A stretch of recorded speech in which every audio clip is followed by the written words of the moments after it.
Assalamualaikum warahmatullahi wabarakatuh pelajar-pelajar sekalian. So, hari ini kita akan masuk topik yang baru. Selepas kita habis topik chapter 1, kita masuk kepada chapter yang berikutnya iaitu reka bentuk elektronik.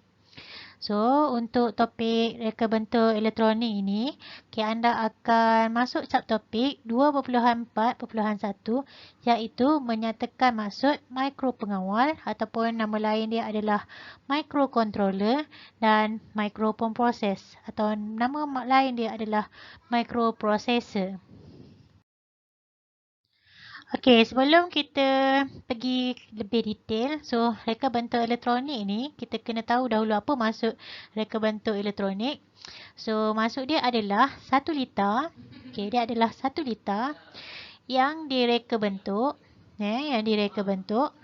yang menggunakan komponen-komponen elektronik. So, apa itu komponen-komponen elektronik? Okey, contohnya adalah seperti, okey, yang ni buzzer, ni buzzer. Kemudian ni switch. Okey, yang ni adalah transistor ataupun kapasitor. Okey, ni komponen-komponen elektronik tertentu. Okey, dia bergantung kepada apakah fungsi komponen tersebut kepada litar tersebut. Itu dia kata tertentu.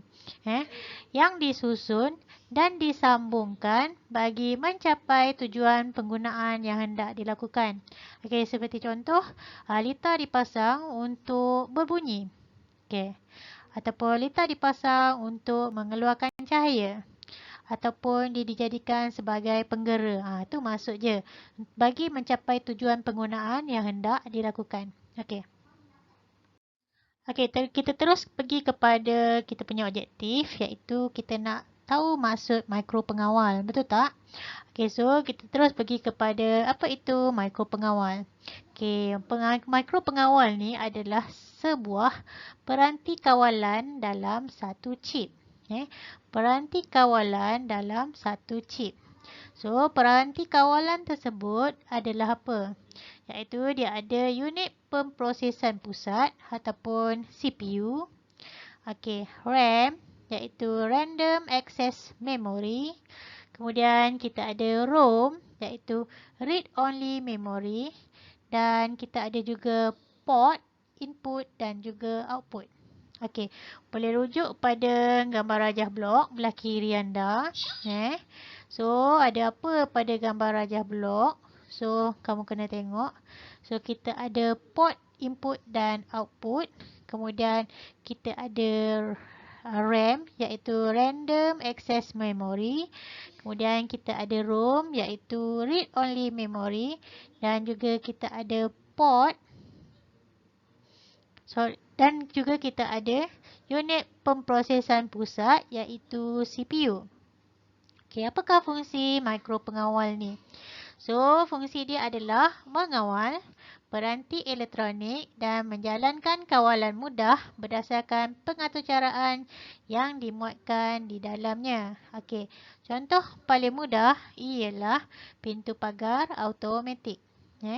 So, dia menjalankan aktiviti membuka dan menutup pagar secara automatik. Iaitu dengan cara kita tekan button. Okey, ada lagi contoh yang lain. Contohnya adalah seperti mesin basuh elektronik. Okey. Okey, pada slide ini, slide yang terkini ni menunjukkan mikropengawal. Okey, ini adalah mikropengawal. Okey, ini adalah mikropengawal. So, mikropengawal ni dia duduk dalam, kedudukan dia dalam satu papan litar elektronik. Ataupun kita panggil dia sebagai carrier board. Okey, ni dia. So, ni kedudukan dia dalam carrier board ataupun papan litar. Okey, seterusnya kita pergi pula kepada objektif kita yang kedua iaitu menyatakan maksud microprocess. Okey, ni adalah microprocess. Okey, dia merupakan peranti pemprosesan mikro dalam satu chip. Okey, peranti ini digunakan bersama chip-chip sokongan yang lain. Iaitu dia ada input, output, RAM dan juga ROM. Cuma dia tak ada CPU. Okey, nampak tak beza dia? Kalau tadi micro pengawal dia ada CPU kan. So untuk microprocessor dia ada input, dia ada output, RAM dan juga ROM. Tapi dia ada tepi. Semua chip-chip sokongan ini berada di luar microprocessor dan dia dihubungkan melalui sistem bus.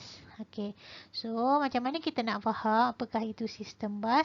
Kita tengok pada gambar rajah blok di belah kiri anda. So dia ada input, dia ada output, dia ada RAM, kemudian dia ada ROM. Dan keempat-empat chip sokongan ini dihubungkan kepada microprocessor dengan adanya sistem bus. Itu dia. So, nak bagi senang mudah ingat ialah microprocessor ni digunakan untuk melakukan kawalan yang lebih besar. Dia lebih besar. Iaitu komputer. So bermaksud dia lebih bijak. Pengawalan yang lebih bijak seperti komputer. So dalam gambar rajah slide ini, cikgu sediakan satu gambar rajah chip microprocessor. Ni dia. Chip microprocessor. Dalam ni adalah chip microprocessor. Chip microprocessor dia ada apa tadi? Kita ulang balik pelajar. So dia ada input, dia ada output, kemudian dia ada ROM dan juga RAM dan dia dihubungkan kepada microprocessor dengan adanya sistem bus. Boleh belajar. Senang je kan?